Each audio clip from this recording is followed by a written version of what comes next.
Mebusem tidu. Salomo mebusem. Obanyansafo ma na gya enije na obakwasia ye ne na areho. Obonefo akro ade anya mfaso biara na tene na eji onipa fi owuo mu. Erade ma ekom ne otini ni kra na abonefo ade pedie okagu.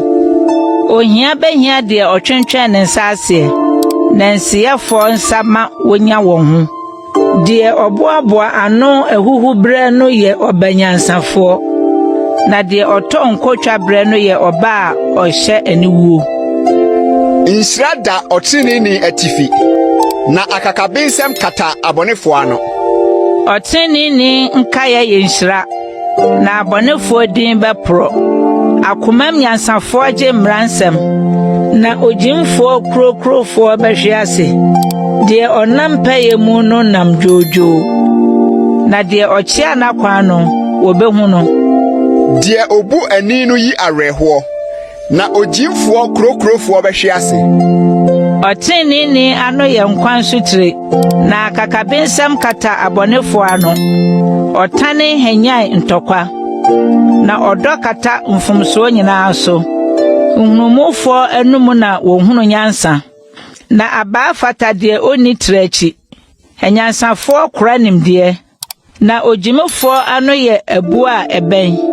Odefo ahonyade ne ne kura eden. Mobrofo ebu a ebu wone won hia.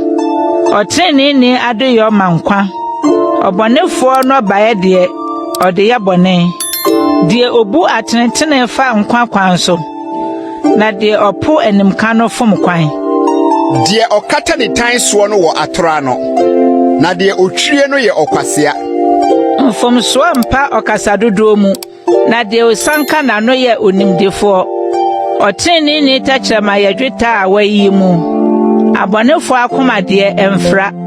Otene ni ano ye ne nipa pi. Na ejimfo de etra woni nti wowu. Ewrade nshira na eye odefo. Na obradwuma mfa bi nka ho.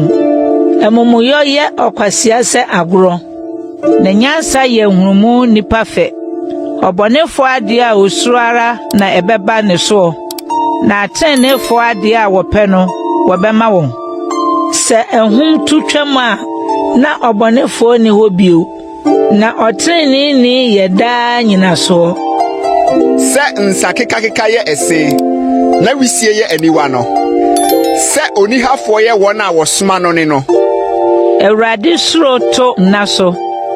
Na abonefo mfie de wobetwa so. Trenefo ni da so beye nije. Na de abonefo hwe no kwan no beyira.